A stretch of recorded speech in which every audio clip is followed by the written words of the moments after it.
Welcome to Echoing Faith Today, a podcast conversation on themes of impact and relevance in the Directory for Catechesis, published by the Vatican's Dicastery for Evangelization. I'm Dr. Jem Sullivan, host and faculty in the School of Theology and Religious Studies at the Catholic University of America in Washington, D.C. On this podcast, we hear from theologians and scholars, as well as those serving on the front lines of pastoral ministry. So, welcome and thank you for taking your place at this table of conversation. Today, I'm delighted to welcome to the podcast Father Gladstone Stevens, who serves as Rector of Theological College in Washington, D.C. Father Stevens received his PhD in systematic theology from Marquette University and was ordained for the Archdiocese of Louisville in 2000. Since 2002, Father Stevens has been with the Society of Saint-Sulpice. For 6 years, he taught systematic theology and philosophy and served as vice rector and the Franz Marek University Chair at St. Mary's Seminary and University in Baltimore, Maryland. In 2008, Father Stevens was appointed Academic Dean of St. Patrick's Seminary and University. During the 2013-2014 school year, he was assigned as Vice Rector and Dean of Men. He went on to serve as President Rector and Associate Professor of Dogmatic Theology at St. Patrick's Seminary till 2017. And then from 2018 to 2023, Father Stevens served as Associate Professor of Systematic Theology and Dean of the School of Theology of the Ecclesiastical Theological Faculty at St. Mary's Seminary and University in Baltimore. Father Stevens, thank you so much for taking the time to join in this podcast. I'm really looking forward to hearing your insights through the lens of your long and distinguished service in seminary formation. I'm grateful for your time and delighted that our audience can hear your reflections on the catechetical dimension of priestly ministry and the place of catechesis in seminary formation. So a warm welcome to the podcast. Thank you for having me, Dr. Sullivan. Thank you for being with us. As we begin, please tell our audience a little bit about yourself. Well, your intro is pretty exhaustive. I always feel like I sound more impressive on paper than I do in real life. Grew up in Nashville, Tennessee. I'm actually a convert to the faith, and fairly early on, I felt a call to be involved in the ministry of priestly formation, and that's what I've been doing for most of my priesthood. It's a challenging, but it's a very rewarding ministry. So this is a new assignment for me at Theological College, and a chance to exercise this ministry in a different location and in another venerable institution. So I feel very honored and humbled to be part of this great endeavor, to be able to work with great colleagues such as yourself. And we're very grateful to have you with us, joining our efforts in theological education. So thank you so much. The Directory for Catechesis was published in June of 2020, right in the midst of as the pandemic began. Yeah. But the directory focuses on the person of the catechist in Chapter 3. And in that context, the directory highlights the catechetical dimension of priestly ministry. For instance, in article number 116, the directory says, and I quote, "The parish priest pastor is the first catechist in the parish community."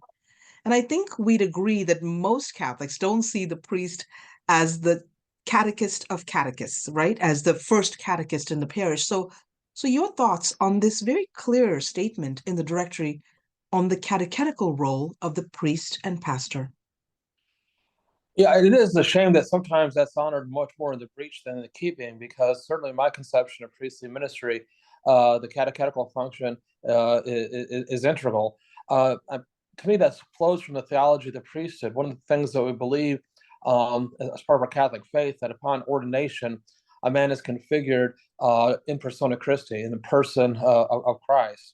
That somehow the mystery of Christ continues through the priest. So I think the priest always has to take his starting point from, well, how did Christ exercise his priesthood? There's only one priesthood in the church, and that is of Christ. All other priesthoods are participation in his. And so to me, it gets at the heart of the meaning of who Christ is. One of the things I find fascinating, and I say this to the seminarians in every institution I served, is look at the titles that Jesus not only accepted, but the ones he rejected. He is not happy about people going around calling him Messiah. At that point, that it had been tied into many political expectations, had nothing to do with his own conception of his saving mission. Right. He was not crazy about being called Son of David or these other traditional messianic terms. Mm-hmm. But he did adopt teacher, rabbi. You call me rabbi, and rightfully so. In Mary Magdalene, even in the resurrection, this is how she addresses him, rabbi, when he addresses her, when he speaks to her by name, and he doesn't correct her. So somehow, Right. rabbi, teacher gets to the very heart of who Jesus is and his saving mission. We find this already in the prologue to John's Gospel, that the one who walked among us is the Word made flesh, the reason of the Father, the Logos of God, the truth of God. Yes. This is one of the key ways in which he saves us. He dispels the darkness of ignorance. He brings us into the light of truth. We find this important formula also in the Gospel of John: I am the way, the truth, and the life. And these Mm-hmm. things are inseparable. And so to be a priest of Jesus Christ means that somehow his rabbinic identity and mission and work has to continue in the priest.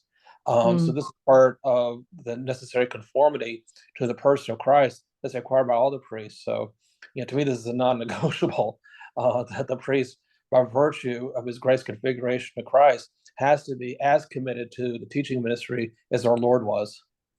Sure. And I really am struck by how you've connected that configuration to Christ, to Jesus, the teacher, Mhm. being the source for what how a priest is exercising this teaching ministry, of which catechesis and evangelization is very much a part of. So thank you for giving us that biblical foundation for this reflection on the catechetical ministry Mhm. of a priest. The Directory for Catechesis goes on to identify some of the elements of the catechetical role of a priest and pastor. And it says this: it says the priest has the responsibility of bringing to life, of coordinating and directing the catechetical activity of the community entrusted to him. And the priest, it says, has to be engaged in the phases of planning, selection of catechetical materials, implementation, and evaluation of the parish's catechetical efforts. So, what would love to hear your thoughts on what areas of seminary formation would prepare a future priest for these catechetical roles that are kind of outlined in the directory. I mean, I think we do some very good things in that direction, but to be quite candid, I do not think we do enough. And I think we have to be clear with the men entrusted to us that this is an obligation. This isn't something extra that you do any more than preaching, saying mass, or hearing confessions. This is just what a priest does. You do not get extra points for doing that. And I think that the idea that, well, I interviewed and I hired a DRE, I've executed and fulfilled that function is not sufficient. As you so rightly say, it's about ongoing oversight and not just maintenance, but also strengthening the faith formation of that portion of the people of God entrusted to his care. I mean, to me, this also goes to what it means for the priest to be called father, not simply as an honorific, as a title. I mean, one of the key roles of the father of any family, whether you're talking about a spiritual or natural family, is making provision for his children, feeding them and protecting them. And not everything that goes by the name of theology or spirituality is good food for people. Right. Some can be quite toxic. And Right. so an ongoing commitment to the religious education, the catechesis of that community of faith over which the pastor presides, to me is also a non-negotiable. I mean, not Yes. that he has to teach every program, but I think that he should be involved in not just in the RCA, but in Bible study that can be simply delegated. And so, but honestly, I think that the seminaries could do more about making sure that this expectation is really well articulated, but also providing the resources for the fellows so they can execute that responsibility in a way worthy of the people of God.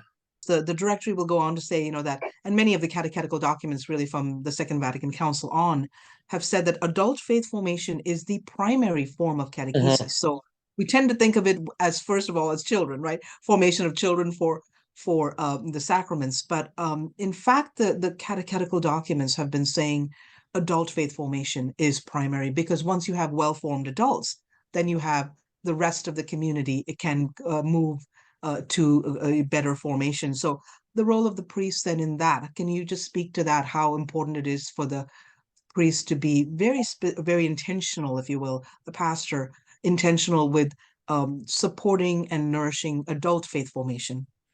Well, we'll say, just to go back to something you said initially, I think adult faith formation is absolutely critical, because the most important teacher of religion a child will ever have will be his or her parents. But Right. that presupposes that the parents themselves have the requisite knowledge and skill Exactly. and resource to be able to do that. I mean, That's one of right. the things, sometimes it's seen as a part of catechesis, but I would say it's almost synonymous as mystagogy. That Yes. the priest is the mystagogue of his people. It's Yes. an ongoing participation in the mysteries being celebrated, Yes. and that That doesn't have that's a Go ahead. and that doesn't have an endpoint. I mean, it's Yes. never you reach a point in your own life of faith where you're the greatest theologian on earth that, well, now I've got it all figured out. Right. Right. No, Right. no, it's ongoing, deepening one's understanding and appreciation, interiorization of the mysteries. So that, first of all, I think the priest owes it to himself to engage in mystagogy, that he has to take very, very seriously his own faith formation, his own development of his spiritual life, his Yes. own need for ongoing intellectual formation. So it's not simply a service provided externally to others. It's something that you're also engaged in with yourself as your own growth in priesthood. And to me, the two go hand in hand. That they're not distinct or discrete moments. Well, the more you learn about the faith, the more insights you have. With that comes a greater desire to share that with others, because it really is good news. If you ever had good news that has to be confidential for a time, it's physically painful. Right. Right. When I was appointed to come to theological college as a rector, it's a kind of a long process, and I couldn't tell anybody for a while, and I wanted to just shout out from the rooftops, and I couldn't. But that's true for any Right. good news. Right. Uh, I have to say, as I'm hearing you speak, I often think of when I speak to catechists and catechetical leaders, one of the things that they often say is, "Gosh, when Father is present, we feel so energized. We feel in our ministry, we feel so. There's something there for the presence of the pastor, the presence of the priest in the catechetical activities of a parish community, that it really does something for the lay leaders and mhm. lay catechists who are, very well-intentioned and are giving of their time and their talents to this ministry. But when the pastor is present and is walking with them, that becomes a very powerful support for them. Any thoughts on that? Yeah, at the very least, it signals to the catechist in the parish that you matter. Yes. That what you do is significant enough that I need to be present to you and give you the support. I mean, Right. just even if that's not explicitly said, just your physical presence in the classroom, um, Hmm. wherever the catechesis is taking place, maybe on retreat or something like that. It just signals something profound that I'm accompanying you in this. So what you do matters. I need to be with you and Right. support your own ministry of catechesis.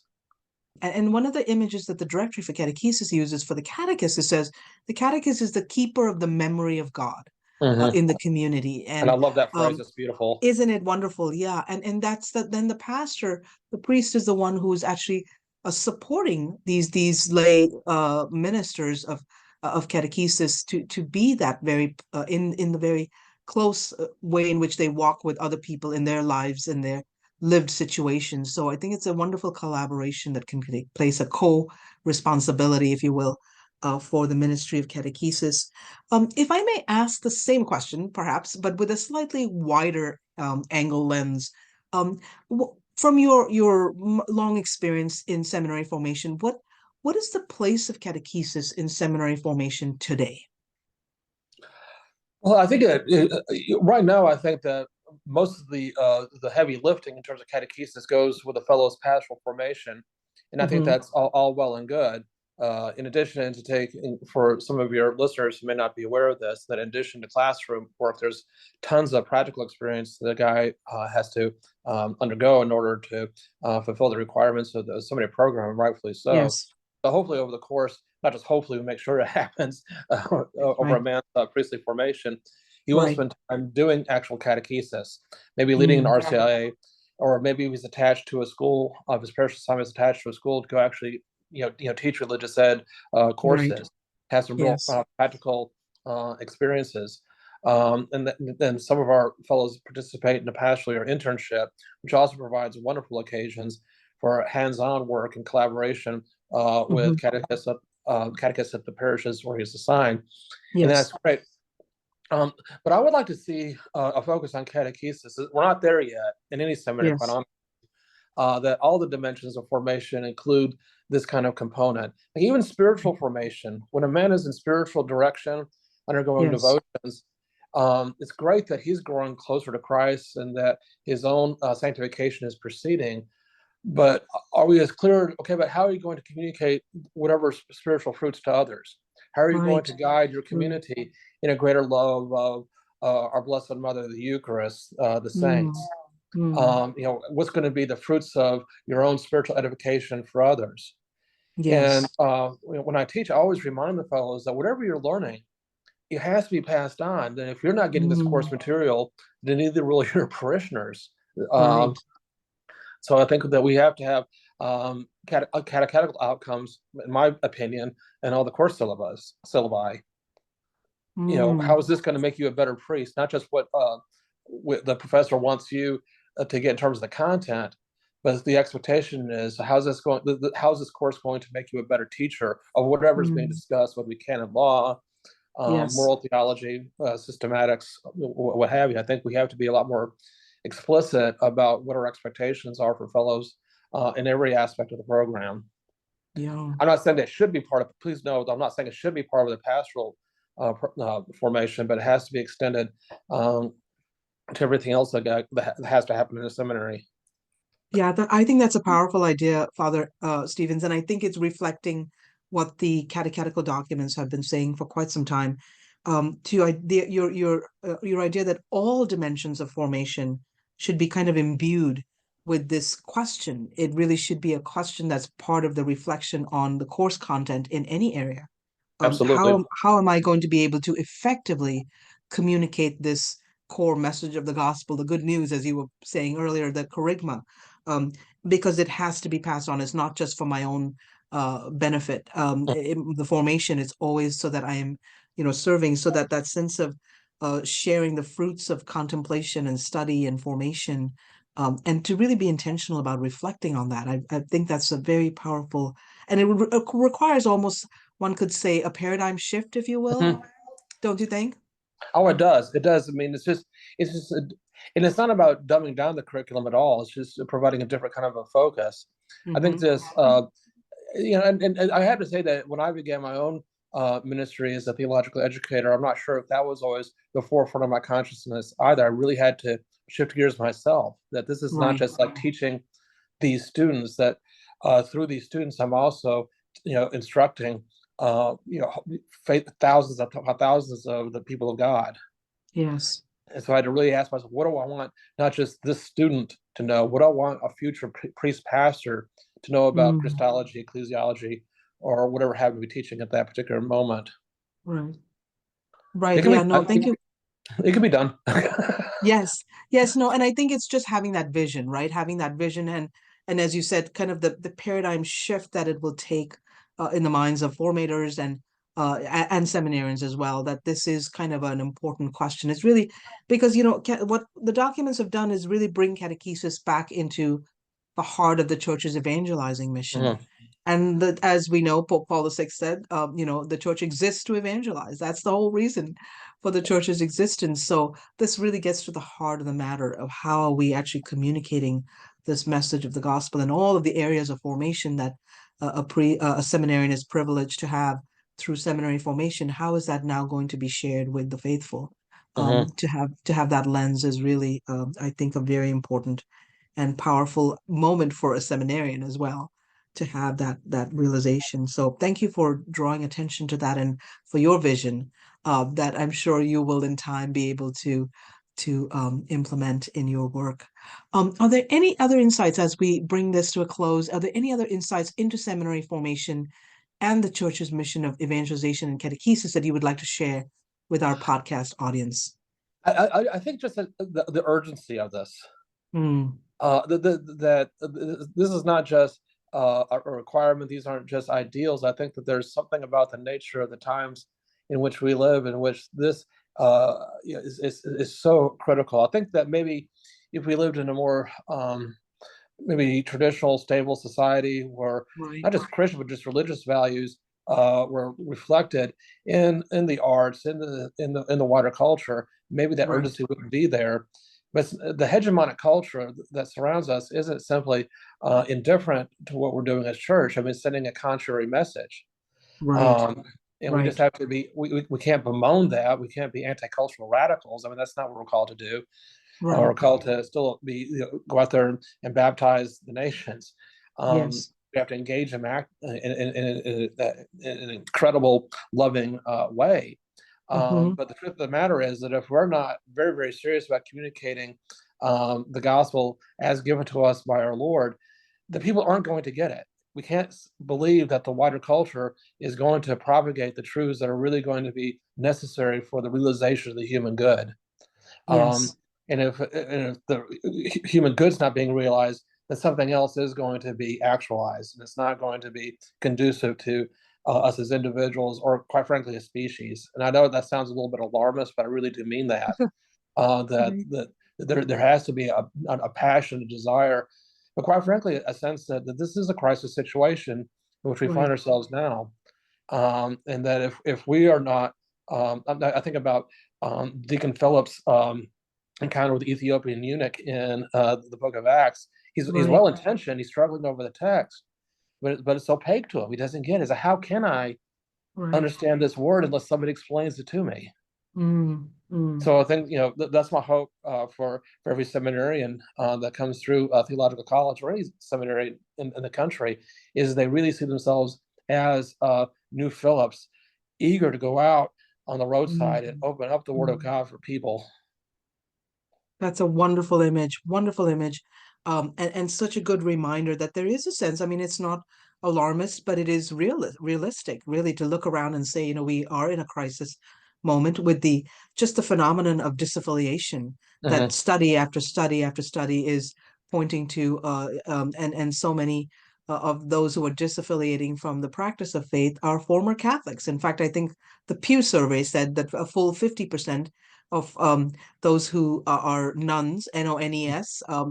are a full 50% of them are former Catholics. So these are Catholics who went through religious education, faith, sacramental preparation, and then just received confirmation. And as the liturgical scholar Aidan Kavanaugh once said, confirmation has become the sacrament of exit from the church. Yeah.